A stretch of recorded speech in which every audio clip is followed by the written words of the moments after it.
Okay, so let's just start with a few of the warm-up exercises.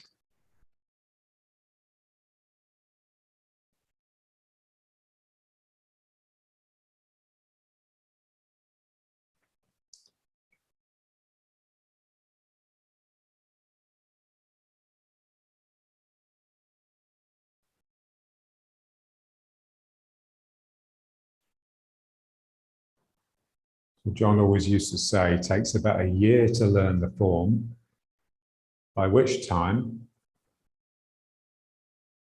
if you've got into a daily practice, you've fallen in love with Tai Chi, or fallen in love with the principles. Yeah. So sort of relaxation, softness, roundness, turning.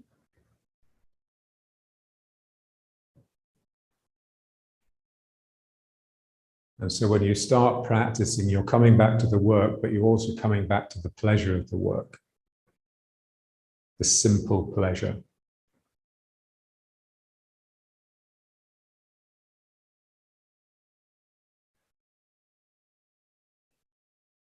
And you'll only do that if you allow the work to quieten the mind.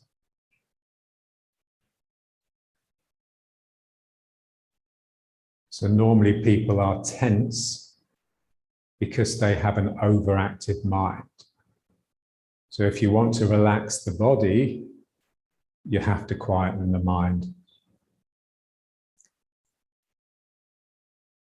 So my body is moving and my mind is really still in the middle. And the mind is just watching. Yeah? It's just listening, it's just waiting, it's attending.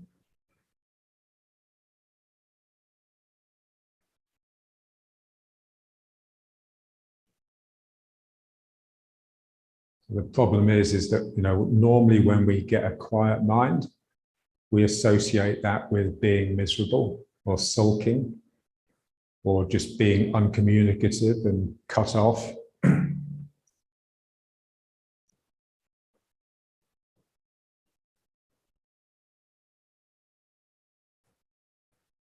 So really it's like just dwelling inside your cave, the cave of the body.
It's just the temptation on this is just basically to move side to side and just throw your arms around. So just try and get it from a natural turn. So the hips are turning. So for that, you really have to let the screen go. So just let your eyes just scan the room.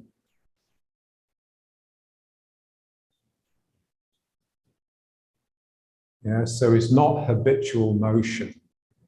Every time we come to the work, we are coming to it fresh and new, trying to do it better than we did it the time before.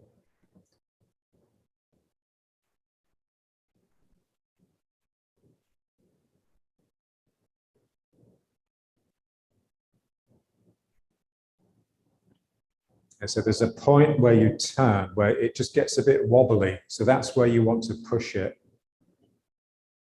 So you're getting used to the extremes.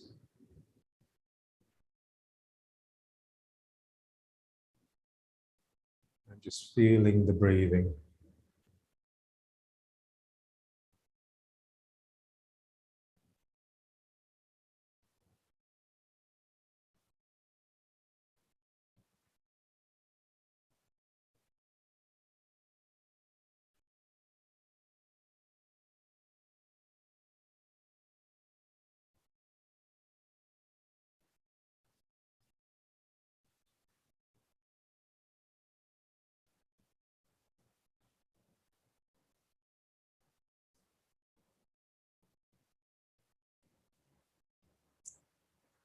And just remember, we're moving in order to retrain the mind. So here we're just training the mind just to let go and just feel that pure turn that the mind is settling in the center of.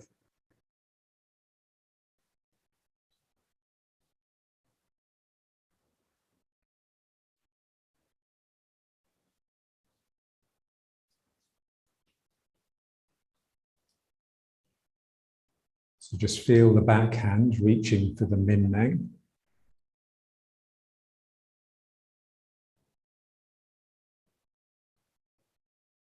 And then just into the next one. Yeah, so now we really are moving side to side, but we're trying to keep that same feeling of just revolving. So there's two movements. There's me revolving around the spine, and then there's the movement of the spine from foot to foot. So we want to somehow keep those two movements separate, feel them separate.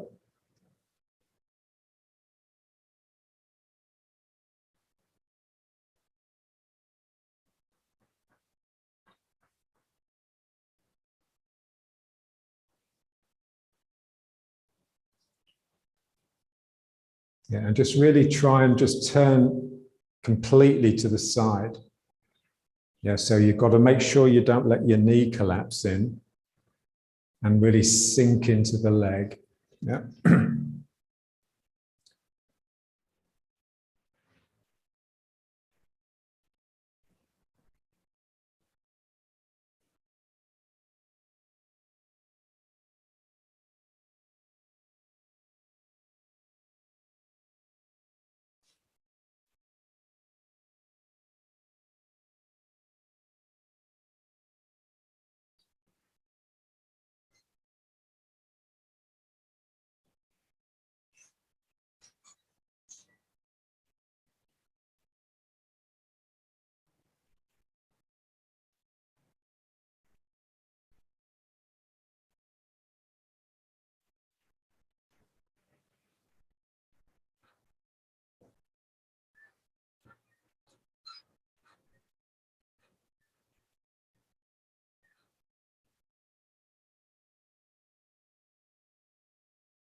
Okay.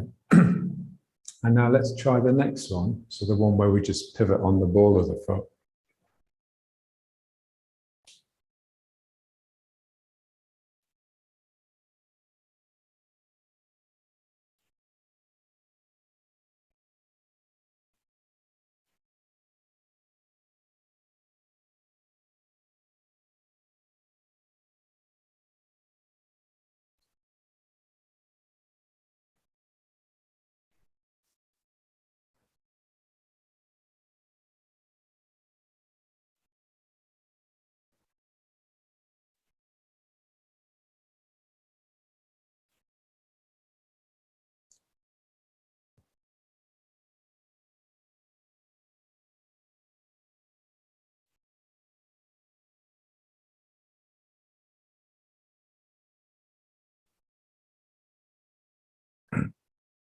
So just feel the contrast between the 2 feet.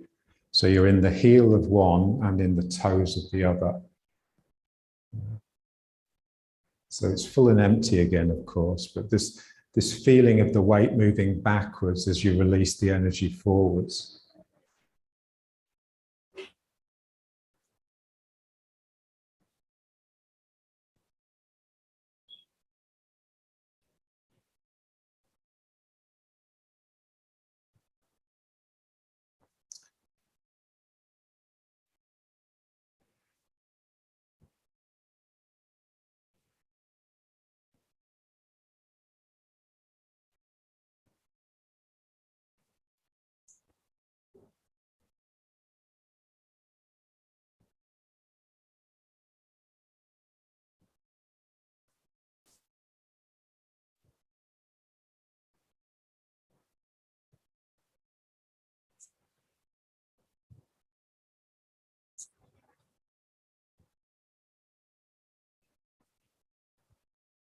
And just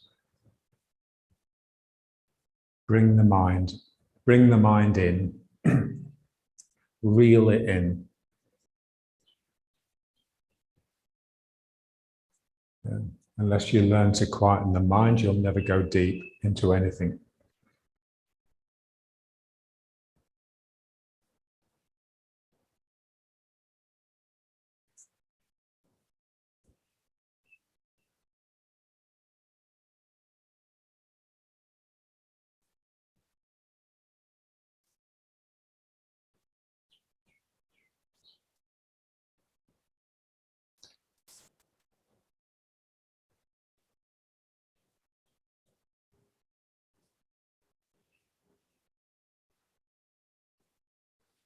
Okay, so let's just go into riding horse.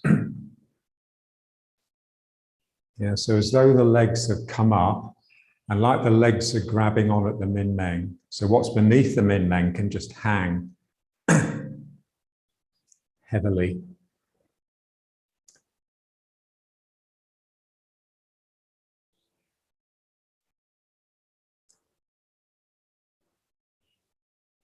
Yeah, so it's the weight of the sacrum that actually just pulls you into vertical. And when you're pulled into vertical, there's always a sense of this rotation. So what they say is the back of the leg is bending, but the front of the leg is straightening. Yeah, so both the quads and the hamstrings are working.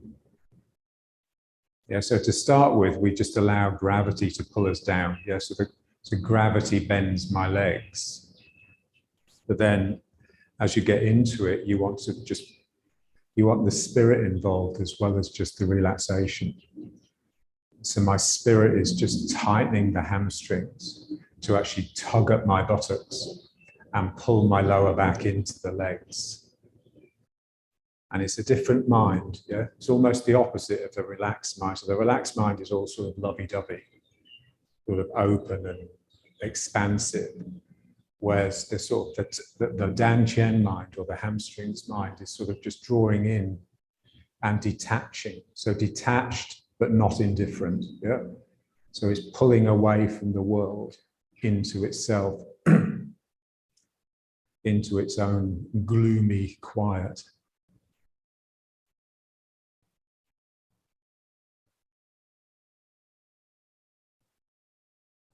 And from there, it can watch the world, yeah? But, you know, the eyes that we worked on before. So when the eyes are looking out, what you're aware of is the other end that's digging down into you, yeah? So the same when you touch the wall, you feel the wall, but you also feel the pressure on the foot to cultivate that line through the body. Same with the eyes. When I look, I'm very much aware of the back, the optic nerve going into the brain and filtering down to my dantian. So everything is from here. So my eyes are just like 2 periscopes that have just come up.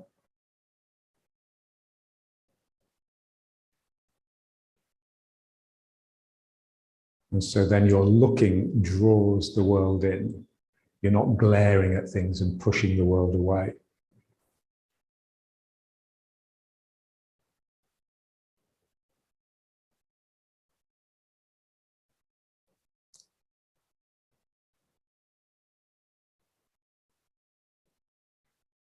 Okay.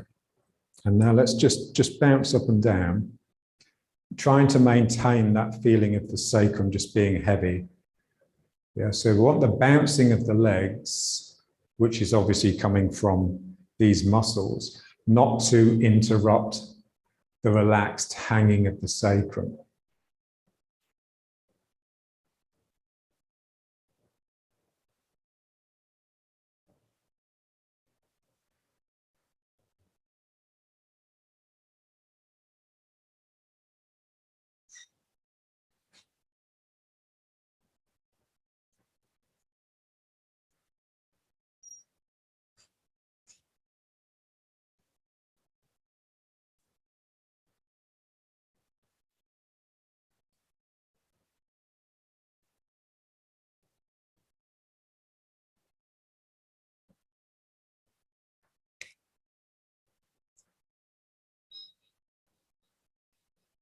So the quieter the mind becomes, the slower it will tend, the movements will tend to be, the heavier you will feel.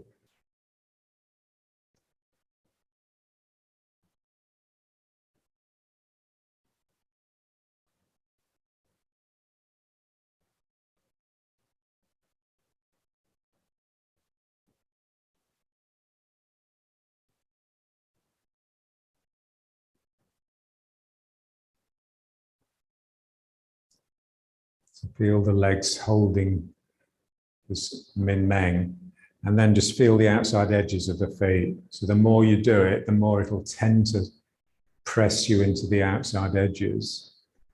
And then you can feel the energy coming up the instep, up the inside of the leg.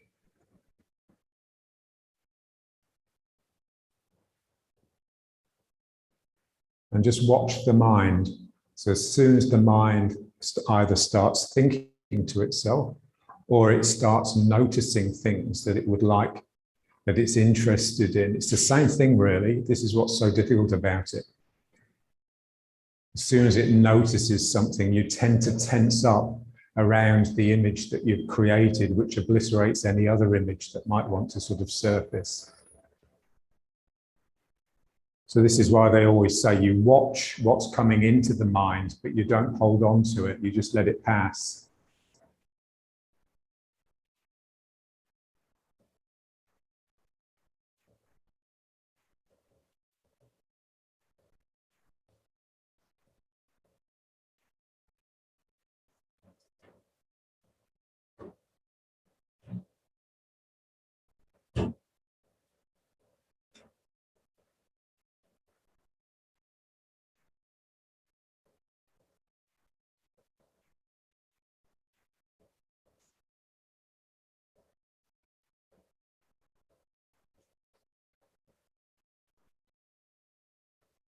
And then just alternating the hands.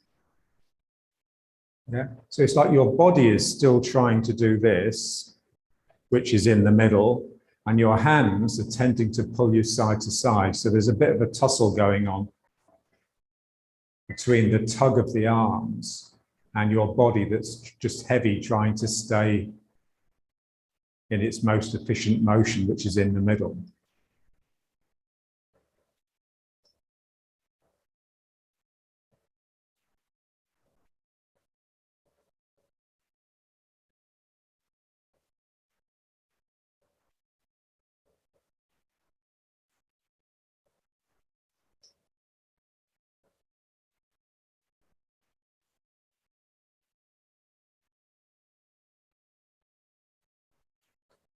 So all the time, just keeping the sacrum and the tailbone relaxed and hanging.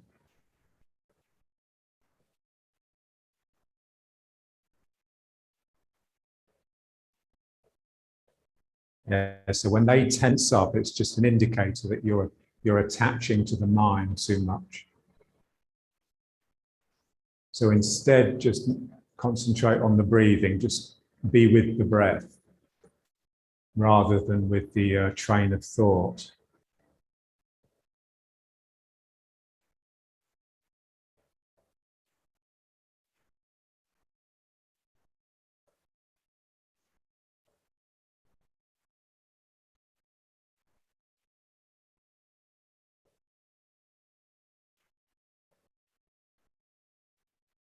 Okay, let's just bring it back to riding forms. So again, just feeling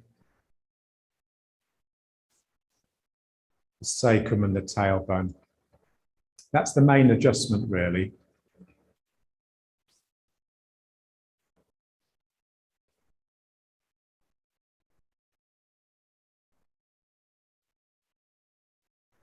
Yeah, so the noisy mind is actually just built into our posture, really.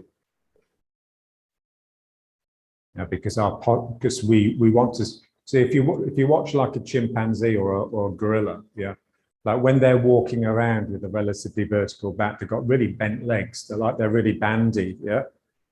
Whereas what we want, the best of all worlds, we want to be able to have straight legs and be tall and beautiful, and at the same time have a vertical back. But if you're going to straighten your legs, you're going to lean forwards because there's going to be a tilt in the hips here. Yeah.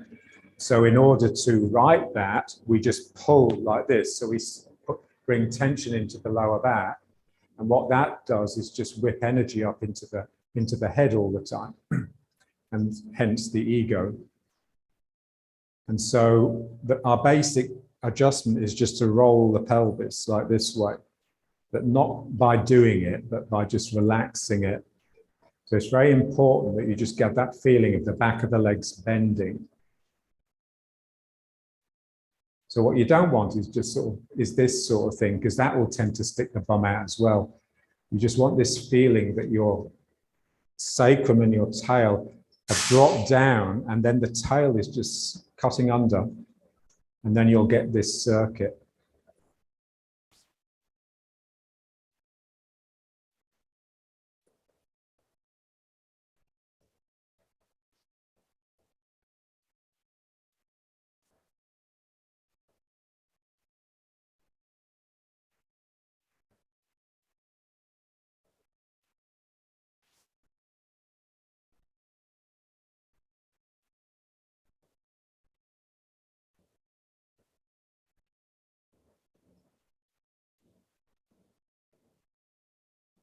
Yeah, just watching the mind. Yeah. What sort of mind becomes apparent when you take on board the instruction? So mind in Dan Chen, what sort of mind is that? It's cool and detached. It's cold. Yeah. So it's just drawn in. It's uncommunicative. Yeah. Like the wise man that says nothing. Yeah. Just quiet, but present. Yeah.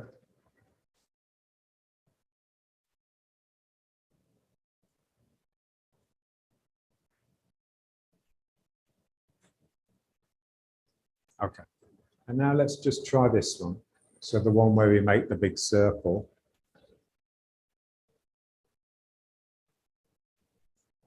So what we want the feeling is that as we come forwards here with the head, the tail is coming under as well.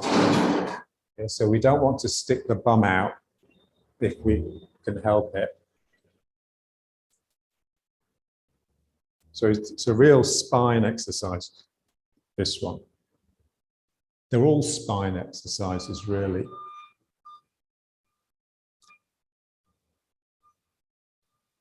So just trying to turn the whole body into just one branching spine.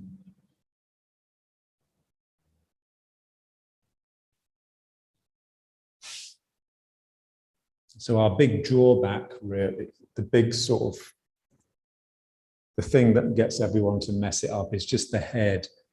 You know, our heads are just so heavy because we have such big brains that the neck has to be pretty tense just to stop your chin falling onto your chest and you spend the whole day drooling. Yeah. And so just the spine has to be strong enough to just carry the head without your neck getting too tense. And for that, you really have to let go of the world with the eyes. Yeah, so the eyes mustn't latch onto things, otherwise that'll stiffen the neck.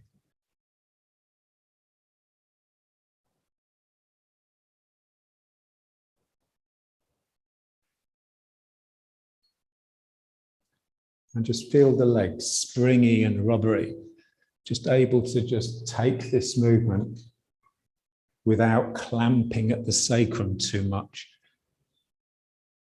So the legs hold the spine softly, the same way that they touch the ground softly.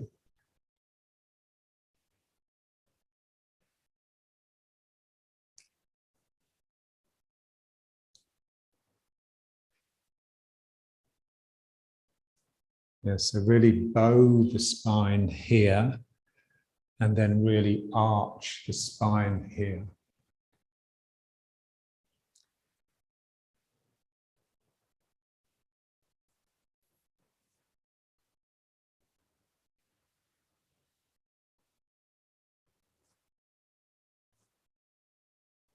And then just change direction.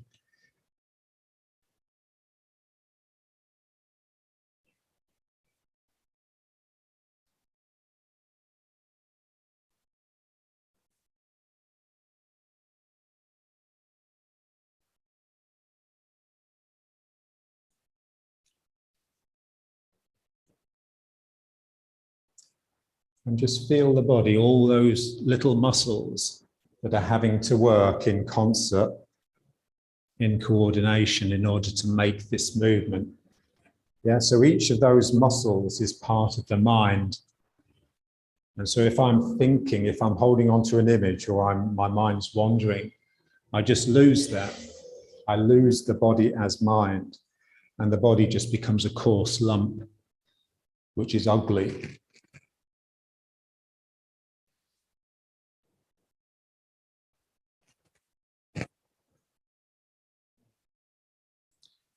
So really sucking the air in and then squeezing the air out. Just let the legs bend to take you down and then straighten to bring you up, but never becoming too straight.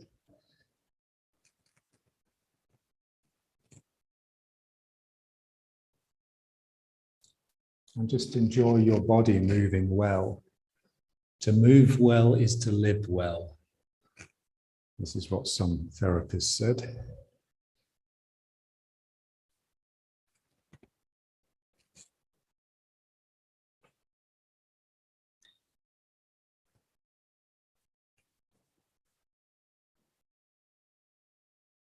And then just slowly bring it back.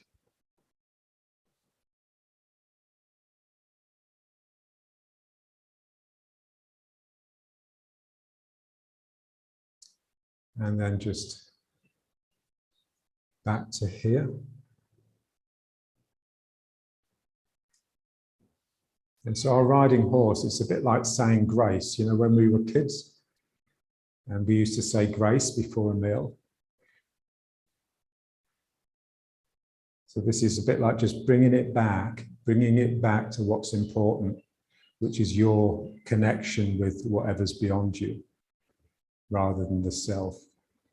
So saying thank you. So someone said, you know, if there's only one prayer that you can learn, that you say often, it's thank you. Yeah.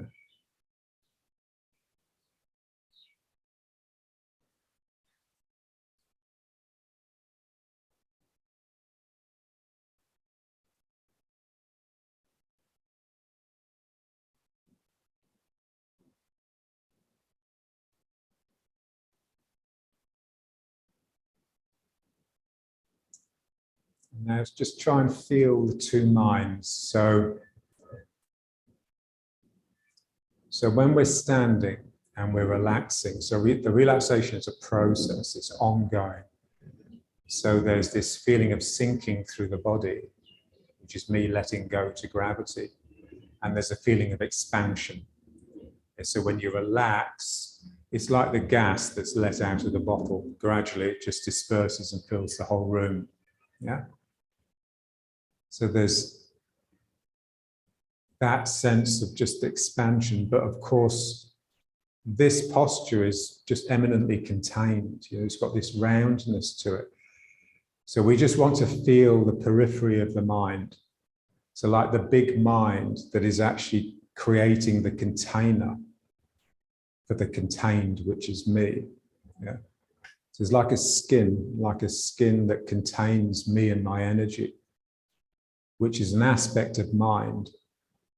And it's a bit like standing back and just watching yourself. So there's part of you that's up here, all around this skin, just watching what you're doing. And there's another part that's just really right in the thick of it, right in the center. And they're both aspects of mind. So they're just different sides of the coin of the mind, really.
Okay.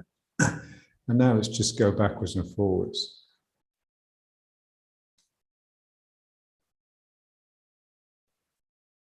And just feeling that the pulling in the leg, so the hamstring being used to draw yourself towards the foot.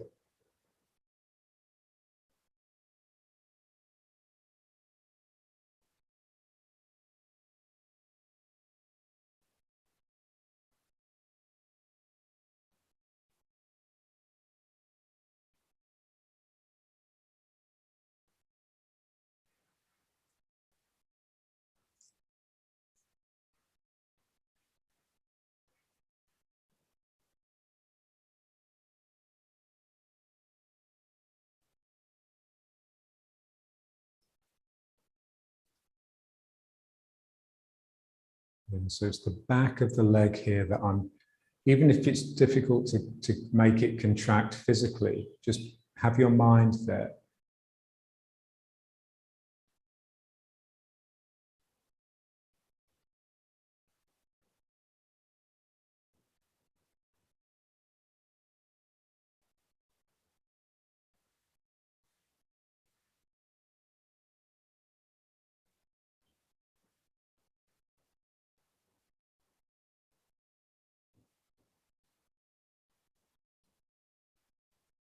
Yeah, so if you look at the bodybuilders, you know, when they develop the hamstrings, they become massive. And it just gives them a look of depth. They're not just this wide shoulders and back. They've got depth. Yeah. So this is the feeling here.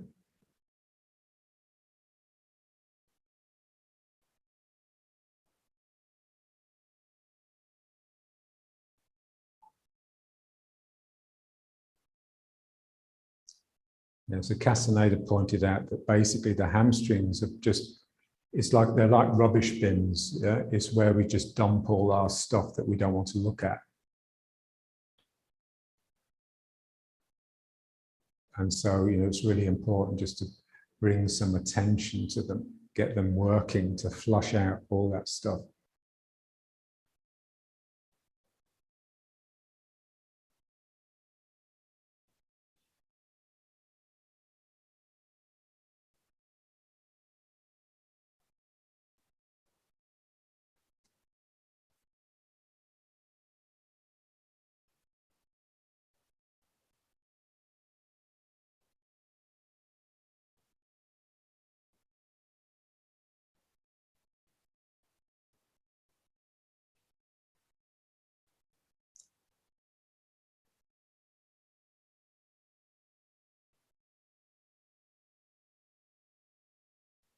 Yeah, so as you start pulling with the foot, it's sucking the spine down into it.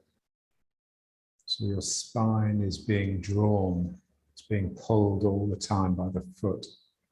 So my foot is not just pulling the ground, it's pulling my spine towards the ground.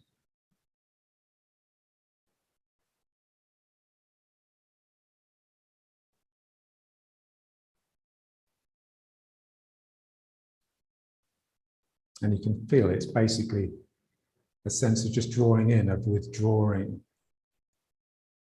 You are withdrawing. That's your main action, is yielding, pulling into yourself.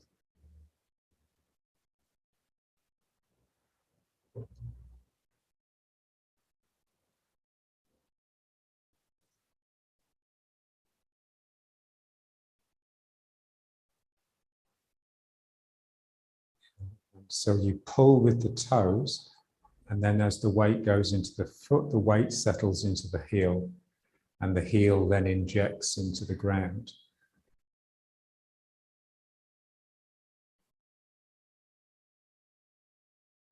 So there's like a sense of relief as the weight goes into the foot, because you just flow into the ground, you sort of empty into the earth. So what you've drawn in can flow down. So here I'm drawing into myself, and then as I settle into the heel, that can just flow into the foot.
Yeah. So it's pulling with the leg is actually really quite an effort, because I have to suck this sort of injecting needle out of the ground.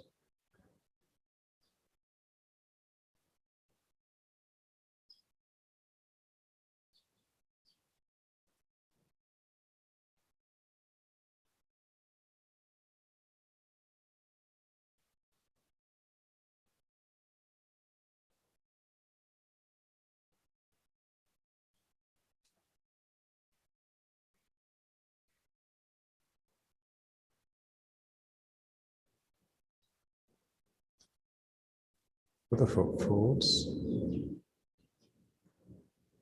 So just start off with what you're familiar with. So just moving backwards and forwards. Can you hear that?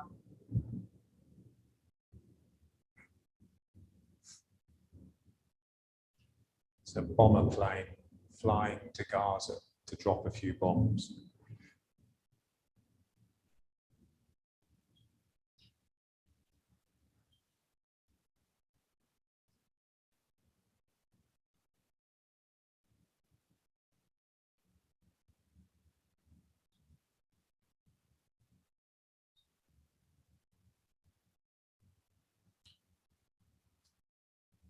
Someone here said to me yesterday, there's another war.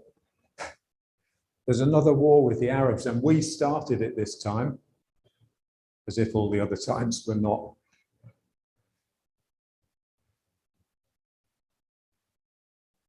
So just pulling.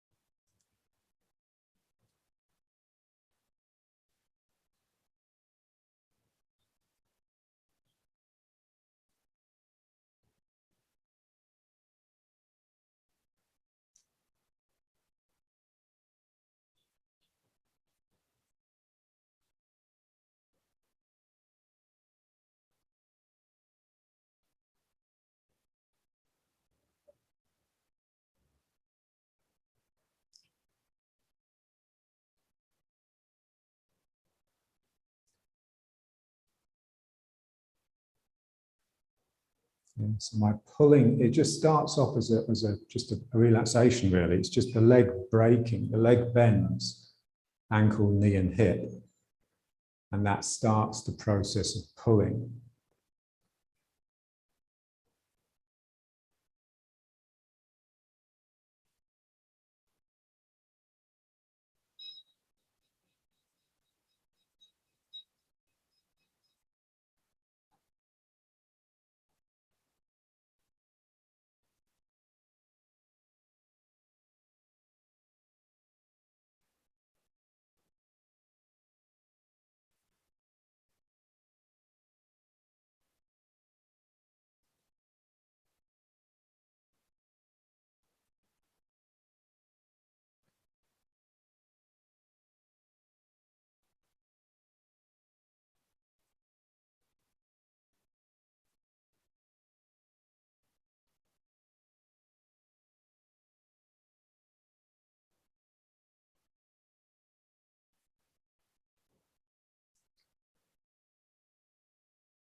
Okay, so let's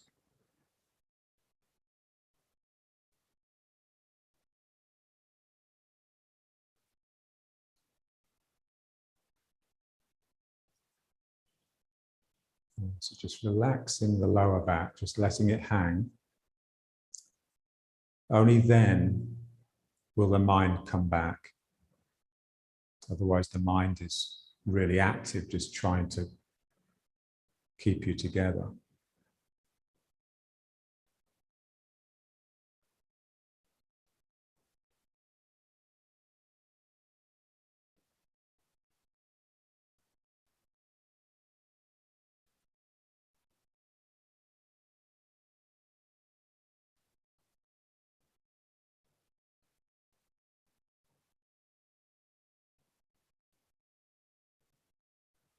And let's just turn slightly and just feel that relaxation here that allows like the tentacle to go down into the foot. Yeah. So this is the back. This is like the wing from the back here that just flows down. So I just want a feeling of flow down the back of my leg. Because when we're pulling with the hamstrings, it's really that we're trying to activate.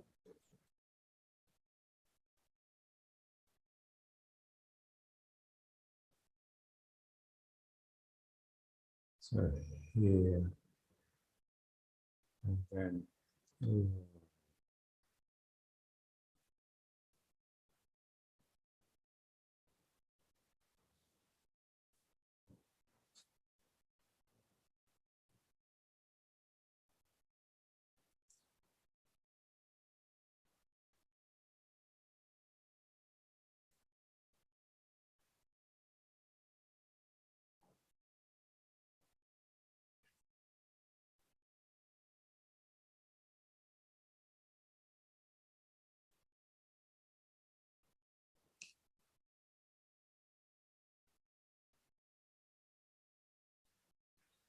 And then just feel the yield as well.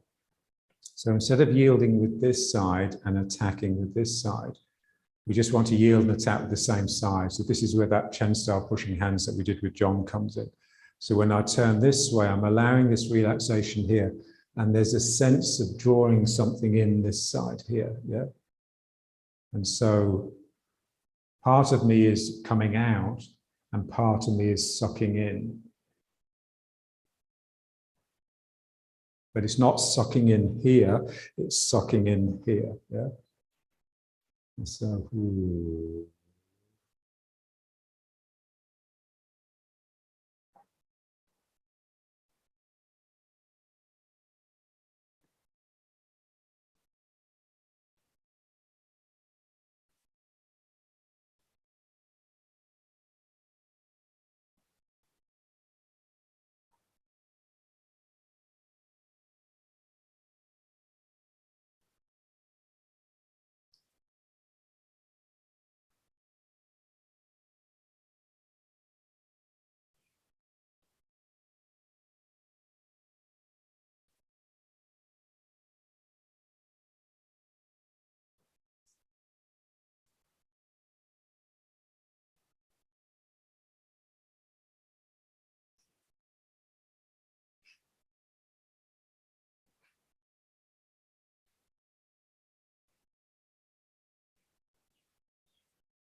Yeah, so really just softening this whole area.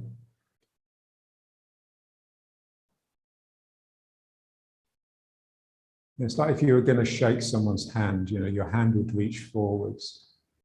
So there's a sense that as you touch their hand and hold it, you're drawing their energy down the inside of the arm, but you're giving your energy of the outside of the arm. Yeah? So the part of you is receiving and part of you is giving. Yeah? So the arm is extending at the same time that it's receiving.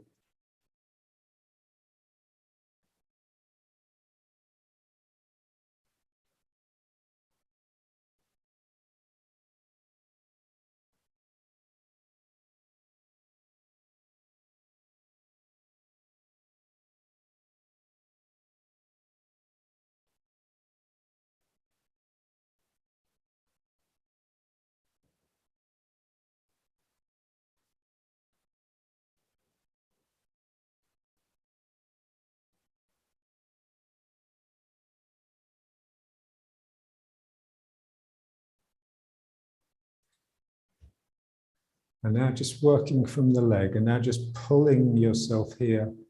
And then as you turn, you feel this reaching down here, so you pull here, like the tentacle that's reached down to the ground and then just pulls the ground.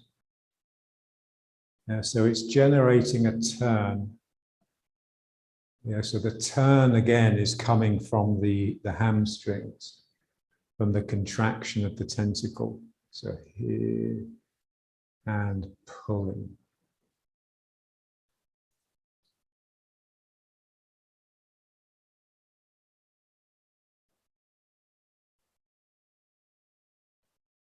Yeah, so it's really delicate and it's really playful, just like the octopus. Yeah.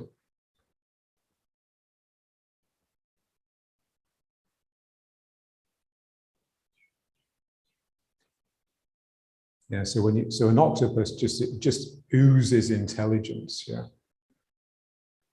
And so play. Yeah, so play is just using energy for no real reason, just for the enjoyment. Yeah. So you can see, like with the octopus, it's really enjoying just being down there.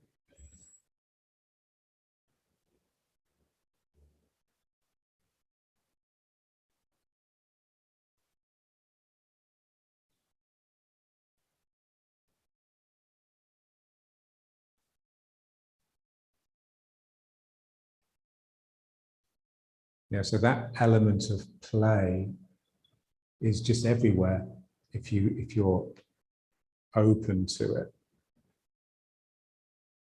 You know, in the sort of just like the breeze through the leaves in the tree, they're sort of dancing around, playing with each other.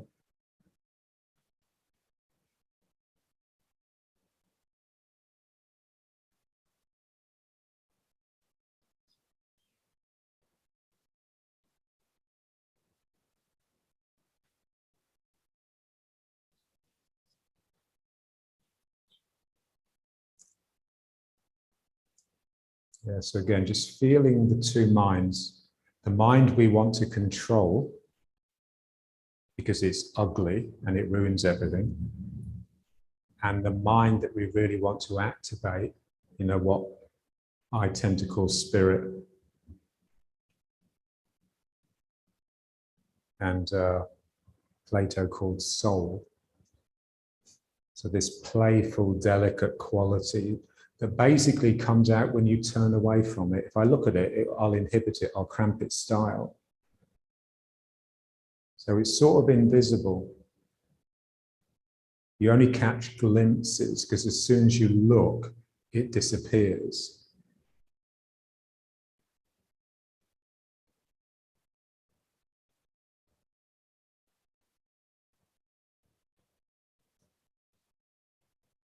Yeah, so for me, this is the most important thing.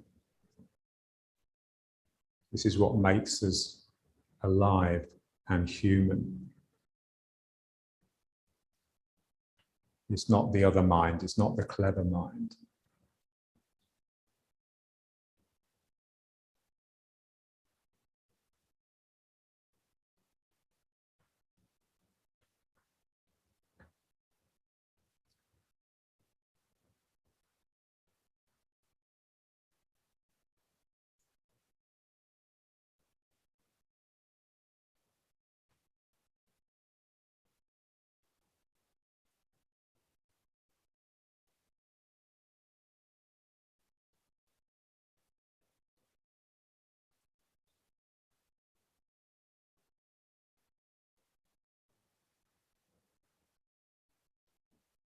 Okay, now let's just bring it back again.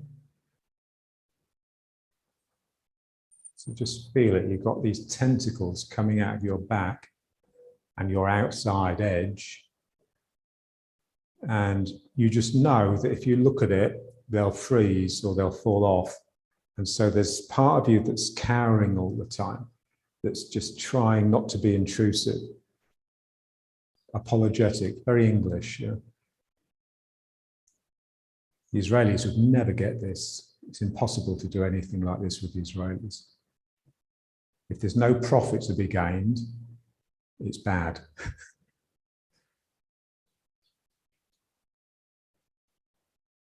Okay, and now let's just do the steppings. So now just really delicate with the foot. Yeah. So the toes go down and then I draw myself.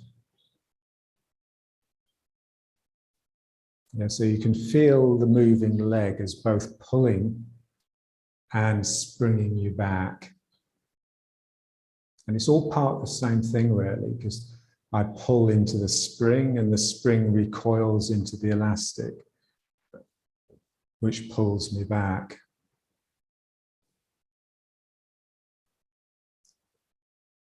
And just feel the interruption as the foot comes off the ground. There's like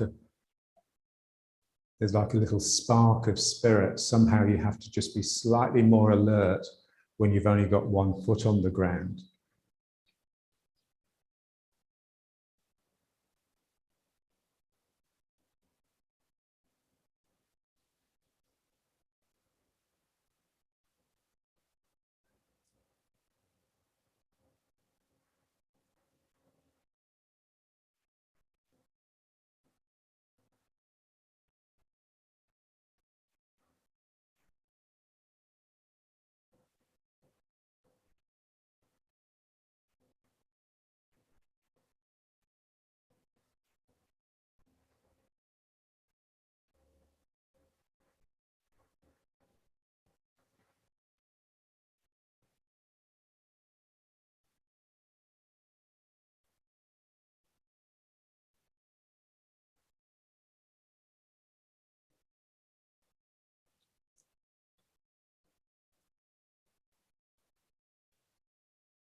So this sort of energy, you only really see it in children, yeah,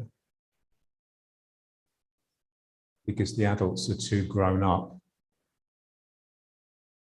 to allow it.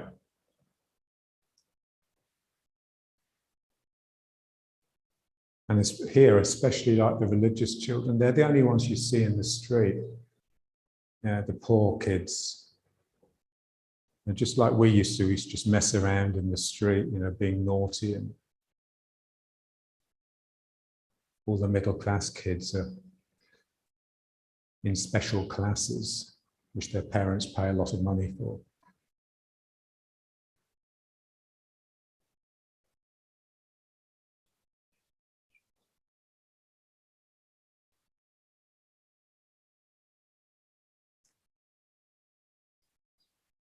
I remember Pat saying to me, it's so important for kids to spend long periods being really bored. Otherwise, they never find out how to entertain themselves. Yeah? It's always up to the adults.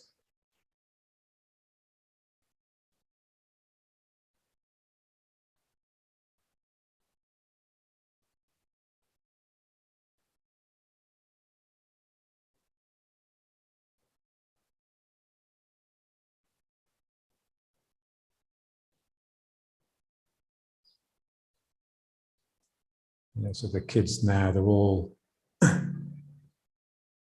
all have like a class every evening. They never have free time, yeah? And they're all in therapy.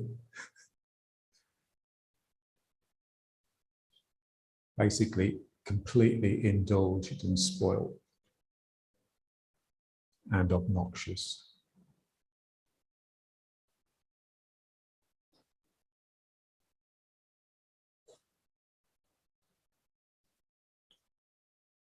So Nitzan goes to the Jordan Valley and works with the Bedouin kids.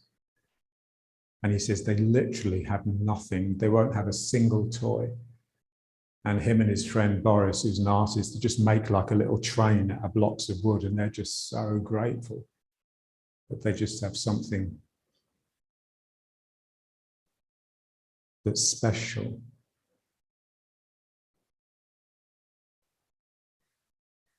But of course, what they do have, which we tend not to, is family.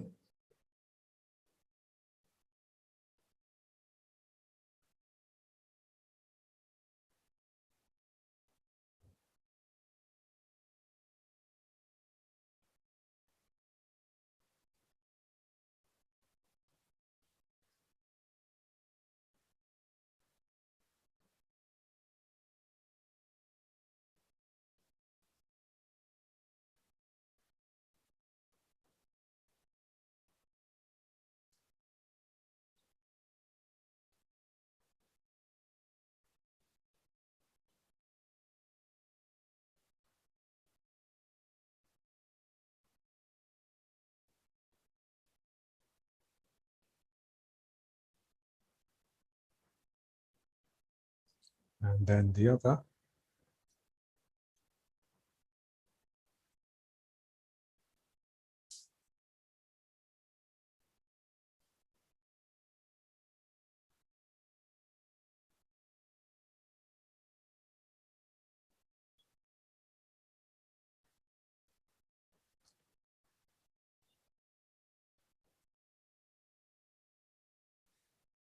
So just be patient. So a mind that waits. It's just waiting for something to happen.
So that quality of waiting, it actually brings the energy up.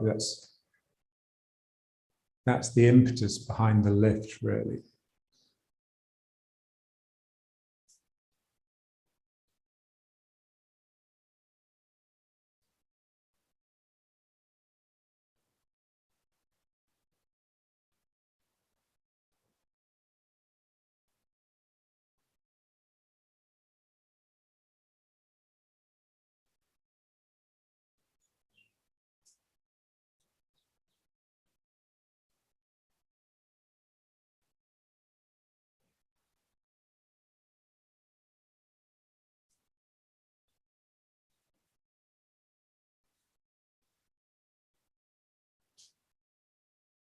Okay. So let's bring it back. So again, the sacrum just hanging down. So remember what it says in the classics, slumped shoulders and drooping buttocks, yeah? So your posture is tending to turn you into like a curve, like a satellite dish that's collecting messages all the time.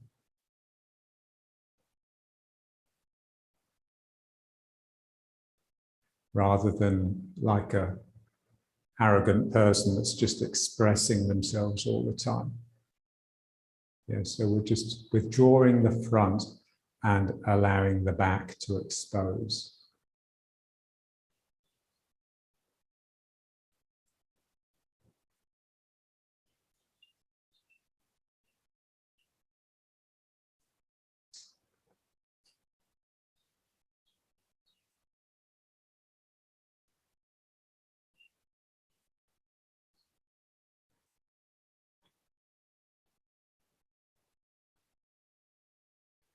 There's a lovely thing that, you remember that guy, I think it's Ernest or Ernst Schumacher, the guy that wrote that Small is Beautiful book. He was an economist, but also a Buddhist. And he said, you know, when you look at things with the eyes of the heart, you gain insight.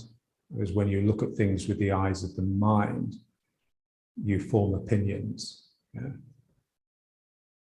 So we're just like, so the whole day just to be all these insights, these sparks that actually keep your spirit buoyant. Because when you form into an opinion, the spirit completely disappears, basically. And it just becomes hardness, it becomes force, mind. It's the thing that you use to fight someone else's opinion.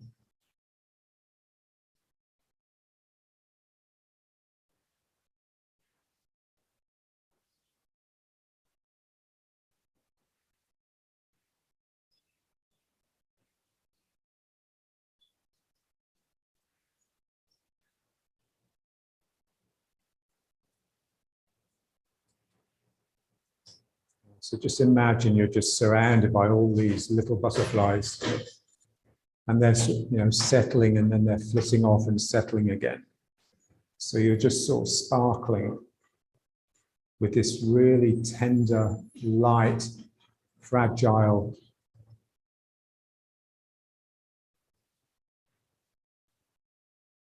magical energy.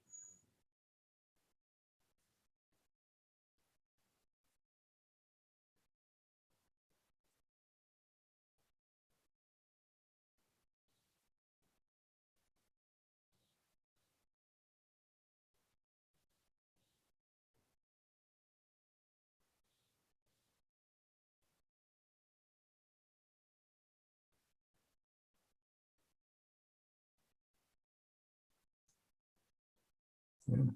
And if you can just, you know, bring a bit of tone into the dantian and a bit of tone into the hamstrings, then that will just suck those butterflies. Yeah, they'll be drawn towards you.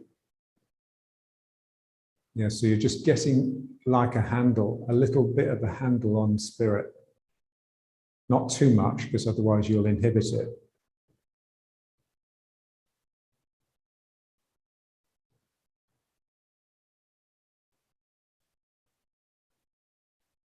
Yeah, so you're totally relaxed, but you're inducing tension where you need it. Yeah, so you need real control. So if the mind is wandering or thinking to itself, it's never going to happen, basically.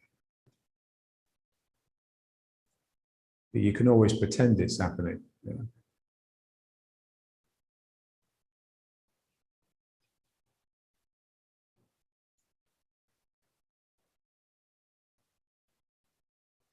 And then just bring it up. And now here we can just really work on the legs so that the feeling that the hamstrings are just tugging at my buttocks, which are trying to flow down the back of the legs, and my quads here are just straightening.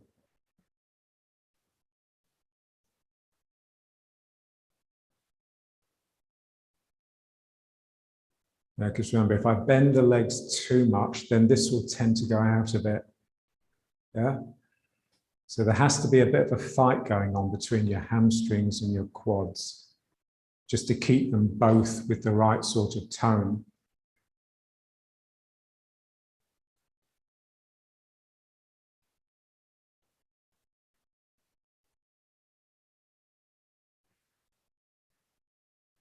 Yeah, so the dantian and the hamstrings hold you together so that you can let go. Otherwise, you'll have to hold together with like a mental tension, like an image. And that will always slow you down.